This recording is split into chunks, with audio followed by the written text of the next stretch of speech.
आज हम संत तुकाराम महाराज जी की कथा सुनेंगे, जिनकी भक्ति और समर्पण की कहानी अत्यंत प्रेरणादायक है। संत तुकाराम महाराज जी ने अपने जीवन में भगवान पांडुरंग के प्रति अनन्य भक्ति और निष्ठा दिखाई। उनका जन्म महाराष्ट्र के देहू गांव में हुआ था और उनका जीवन भगवान श्री विष्णु के वैकुंठ धाम तक पहुँचने के अद्भुत अनुभव से भरा हुआ था।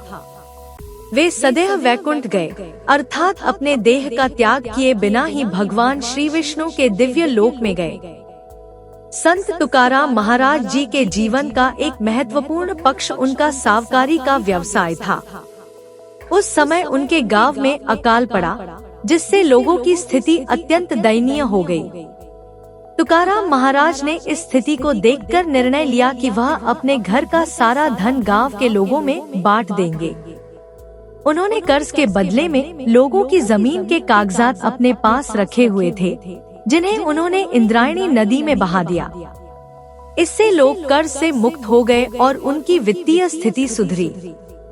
इस पराक्रम से तुकाराम महाराज का घर और संपत्ति उनके लिए कोई महत्व नहीं रह गई। उन्होंने अपने भौतिक संबंधों से पूरी तरह से विरक्त हो गए और ईश्वर की भक्ति में पूरी तरह समर्पित हो गए। संत तुकाराम महाराज के गुरु सद्गुरु बाबाजी चैतन्य थे।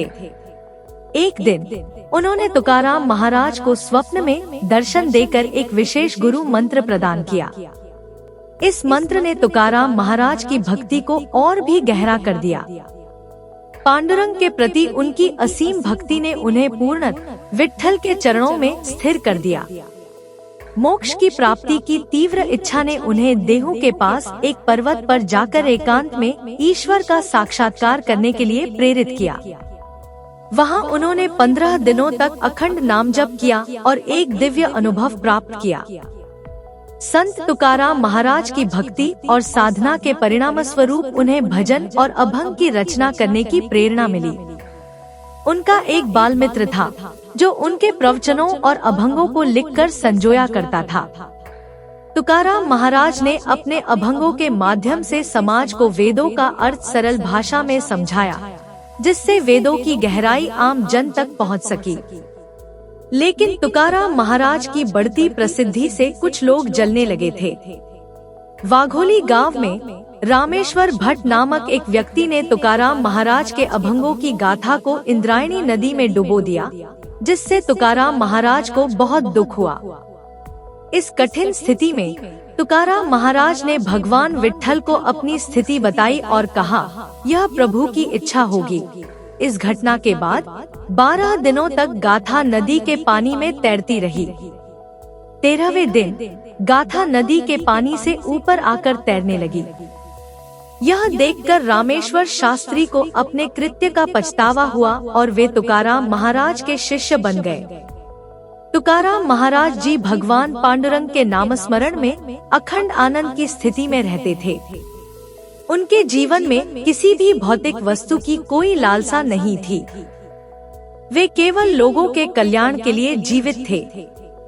भगवान श्री विष्णु का वाहन उन्हें वैकुंठ ले जाने के लिए आया था। जाते समय उन्होंने लोगों को अंतिम उपदेश देते हुए कहा, बंधुओं, जीवन बिताते समय अखंड भगवान का नामस्मरण करें। नाम जप करना भगवान तक पहुंचने का अत्यंत सरल मार्ग है। यह मैंने स्वयं अनुभव किया है। नाम जप से भगवान के प्रति श्रद्धा बढ़ती है और मन भी शुद्ध होता है। इसी बीच भगवान श्री विष्णु का गरुड़ वाहन उन्हें लेने के लिए आया। तुकाराम महाराज ने भगवान श्री विष्णु के सुंदर रूप का वर्णन करते हुए और उपस्थित लोगों को प्रणाम करते हुए वैकुंठ धाम की ओर प्रस्थान किया। यह दिन था फाल्गुन कृष्ण पक्ष द्वितीया। भक्ति के इस महान शिक्षणकर्ता संत तुकाराम महाराज जी के चरणों में हम सभी कोटि कोटि प्रणाम करते हैं। संत तुकाराम महाराज की कथा हमें सिखाती है कि भक्ति और साधना के माध्यम से हम भी अपने जीवन को दिव्य बना सकते हैं और सच्चे सुख और शांति की प्राप्ति कर सकते हैं। उनके जीवन के प्रेरणादायक प्रसंग हमें अपने धर्म और भक्ति की ओर प्रेरित करते हैं और हमें यह सीखने का अवसर प्रदान करते हैं कि सच्ची भक्ति और समर्पण से हम भी ईश्वर के नजदीक पहुंच सकते हैं।